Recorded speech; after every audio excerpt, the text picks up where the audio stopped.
Hello guys, welcome to the Omkar method. आप सबका स्वागत है। मैं फिर से लेके आ गया आपके लिए एक कमाल का नया टॉपिक, वो है मैट्रिसेस। तो चलिए बिना देरी के शुरू करते हैं। सो मैट्रिसेस में हमारे पास होता है मैट्रिक्स। अब matrix is a rectangular array of numbers और फंक्शन। तो एक रेक्टेंगुलर एरे होता है, उसमें नंबर और फंक्शन जब रहता है उसको हम बोलते हैं मैट्रिक्स। अब ये जो नंबर और फंक्शन है उसको हम बोलते हैं एलिमेंट्स और एंट्रीज। यूजुअली एंट्रीज और एलिमेंट दोनों भी बोला जा सकता है। सो इसमें अब हॉरिजॉन्टल अरेंजमेंट जो रहता है उसे हम बोलते हैं रोज, और जो वर्टिकल अरेंजमेंट रहता है उसे बोलते हैं कॉलम। फॉर एग्जाम्पल मैट्रिक्स कैसे रिप्रेजेंट करा है। ए कोई भी वेरिएबल हो सकता है, उसमें A11 मतलब ये फर्स्ट रो का फर्स्ट एलिमेंट, ये हमारे हो जाते हैं रोज, ये हमारे हो जाते हैं कॉलम्स। ओके, सो ये फर्स्ट रो का first element A11, first row का सेकेंड एलिमेंट जो है सेकेंड रो कॉलम में A12, वैसे ही till N. Similarly second row का फर्स्ट एलिमेंट A21, वैसे ही सेकेंड रो का सेकेंड एलिमेंट सेकेंड रो का और सेकेंड कॉलम का, सो A22। सो ऐसे ही A2n तक जाता है। n मतलब नंबर ऑफ टाइम्स कितने भी हमें एलिमेंट्स लिखे हैं। सिमिलरली ये कंटिन्यू होगा M1 तक, ए M2 तक, और ये AMN। M क्या है, अभी यहाँ पर M इज हमारा रोज और N इज कॉलम। तो अगर मैं डिनोट करूँ कि A21 है, ठीक है, तो इसका मतलब होगा इसमें ये दो रो है, मतलब दो रो है और उसमें एक कॉलम है, मतलब ये एक कॉलम है। अगर मैं बोलूँ A23 है, तो इसका मतलब ये दो रो है, ये कॉलम है, मतलब ये हो जाएगा एक दो, दो रो, दो रो और तीन कॉलम, दो रो और ये तीन कॉलम। ओके, तो अभी इसमें ऑपरेशंस अगर हम परफॉर्म करेंगे तो उसे हम बोलते हैं एलिमेंट्री ट्रांसफॉर्मेशन। सो एलिमेंट्री ट्रांसफॉर्मेशन क्या होता है? इट इज़ द इंटरचेंज और एडिशन और सब्ट्रैक्शन और मल्टीप्लिकेशन ऑफ एनी रोज और कॉलम। अगर कोई भी एक मैट्रिक्स में हम रो या कॉलम पे ऑपरेशंस परफॉर्म करते, किसी भी टाइप का operation, that is elementary row transformation. For example अगर मैं एक लूँ मैट्रिक्स 1 2 3 4 5 6, तो अभी इसका डायमेंशन क्या है, मतलब दो रोज 1 2 है तो ये 2 होगा, इनटू कितने कॉलम है 1 2 3। सो ये इसको ऐसे लिखेंगे। तो अगर आप देखोगे तो ये है मेरा A11, ये है मेरा A12, ये है मेरा A13, वैसे ही ये हो जाएगा मेरा A21, ये हो जाएगा A22, 6 हो जाएगा मेरा A23। ओके, अगर मुझे इन एलिमेंट्स पे ऑपरेशन परफॉर्म करना है, ये पूरे रो पे या ये पूरे कॉलम पे, तो उसको हम बोलेंगे एलिमेंट्री ट्रांसफॉर्मेशन। तो चलिए एक एग्जांपल्स के साथ समझते हैं कि क्या है। फॉर एग्जांपल अभी हमें फर्स्ट दिया है कि हमारे पास मैट्रिक्स है ए का 1 0 -1 -3, सॉरी 3, और इस पर अप्लाई करना है R1, इसको हम बोलते हैं इंटरचेंज R2।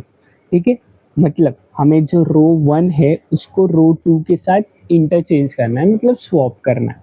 सो अभी जब ये A इक्वल टू है, मतलब ये इसका वैल्यू है, बट अगर हम ऑपरेशन जब परफॉर्म करते हैं रो या कॉलम पे, तो वो एक्चुअली हो जाता है एक इक्विवेलेंट टाइप। ओके, सो इसको हम लिखेंगे A equivalent matrix row 1 interchange, मतलब ये 1 जाएगा 2 में, 2 जाएगा 1, तो हमारा रो 2 क्या है -1 3, रो 1 क्या था 1 0। तो ये हो गया हमारा ऑपरेशन। तो हमने इस पे परफॉर्म किया R1 इंटरचेंज R2।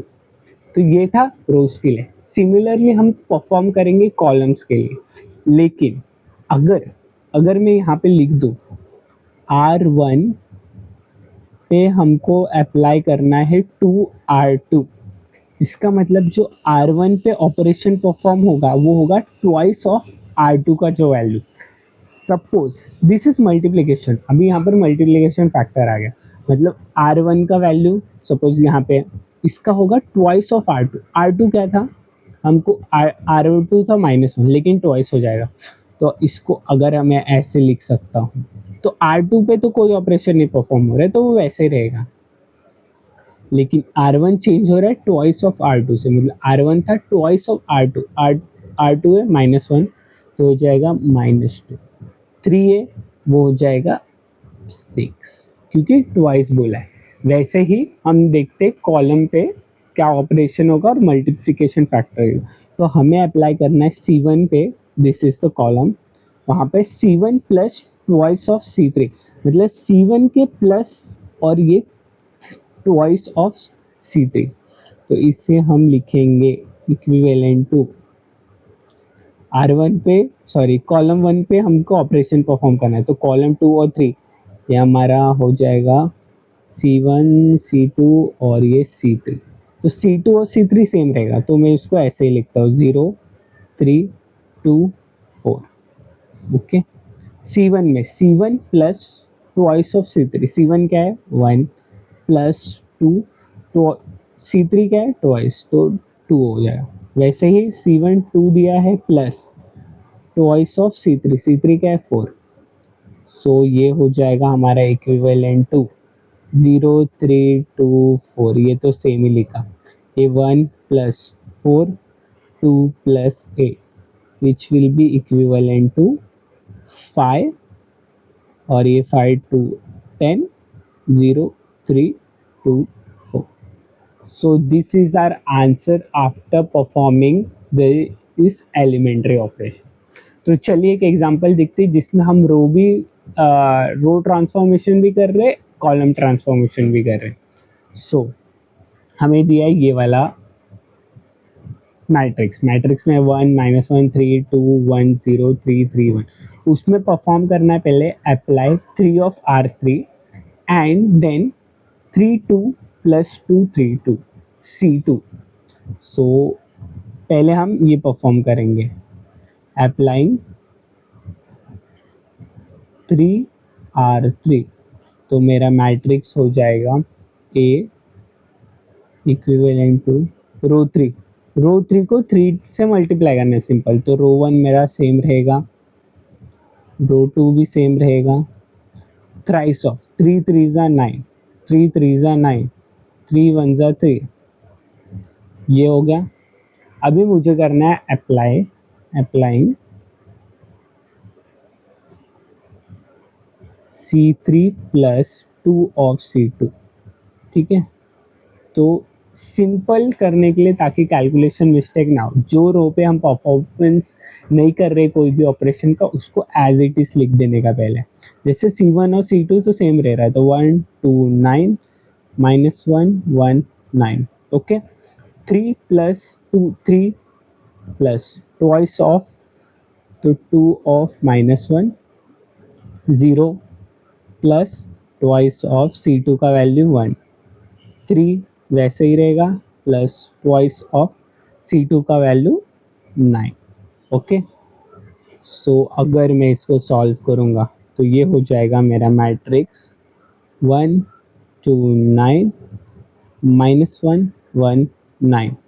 सो देखो 3 2 -1 -2 हो जाएगा, तो ये हो जाएगा 1, 0 प्लस 2 तो ये 2 हो जाएगा, ये 9 2 18 18 प्लस 3 हो जाएगा 21। So this is my final answer after performing the operation of row and column both। अभी इसमें देखोगे तो हमने मल्टीप्लिकेशन भी कवर कर लिया, रो ट्रांसफॉर्मेशन कॉलम ट्रांसफॉर्मेशन दोनों कवर कर लिया।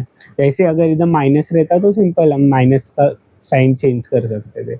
Okay, so that was about matrices, it's elementary transformation. So मैं आपके लिए नेक्स्ट वीडियो में लेके आ रहा हूँ types of matrices, inverse, converse कैसे फाइंड कर सकते हैं, आइडेंपोटेंट एक्सेट्रा जो भी टाइप के हमारे पास मैट्रिक्स रहते हैं। So please follow and subscribe to the Omkar method, and thank you for watching till the end. Thank you, please subscribe.